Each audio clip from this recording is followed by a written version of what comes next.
your thoughts on the Trump victory? Is it good or bad for trade, for your industry?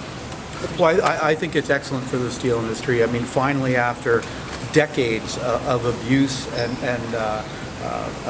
cheating from many foreign governments, that we may finally have an avenue to level the playing field, so to speak. I mean, we've been playing whack-a-mole with multiple dumping suits for ever since I've been in the business.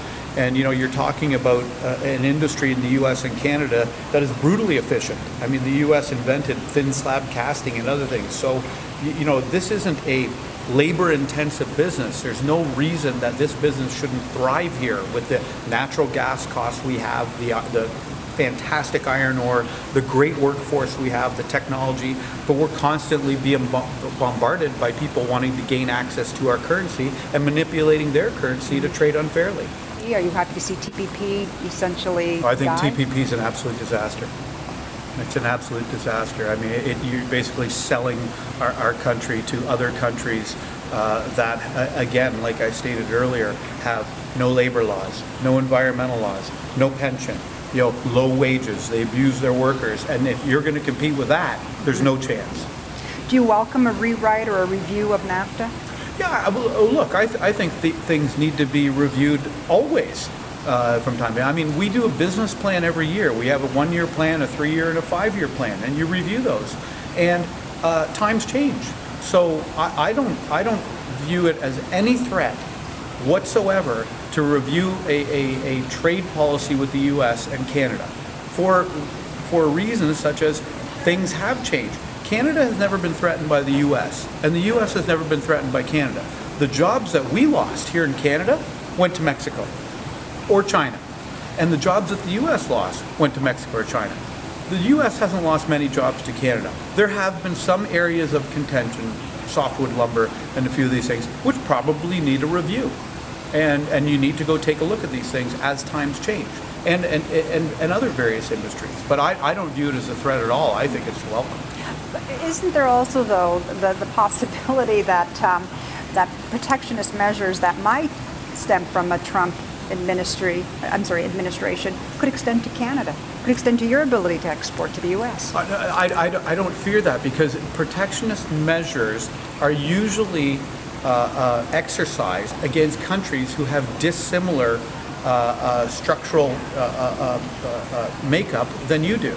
And those are like the countries I just mentioned.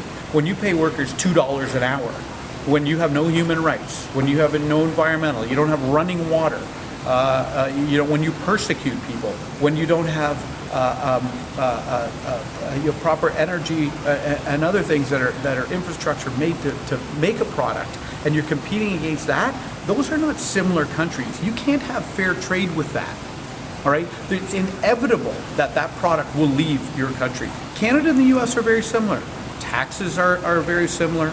Healthcare, in terms of overall total cost, are very similar. Wages are very similar. Our environmental laws, our labor laws, all of those things, our infrastructure, roads, all of those things are similar. So you can trade free and fairly with Canada. So does this mean that you're probably more comfortable, say, with the European trade deal that we signed? Yes, I am. Absolutely. Because there's more of a... There's very, very similar. The one thing I do want to caution everybody on is currency manipulation. And China is the ultimate currency manipulator, and for anybody not to label them a currency manipulator is absolutely insane. What has steel dumping? What has it cost your company? What? Oh my God! I mean, we'd have a lot more jobs. It's cost us profits. It's cost us the ability to reinvest even more in our plant. We have the world's most efficient tubing plant in Harrow. It's fantastic. But we can be even bigger and doing even more.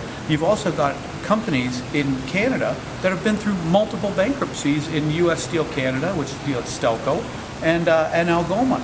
And those are very efficient plants. They have a great workforce. They have a proud workforce. They make a wonderful product.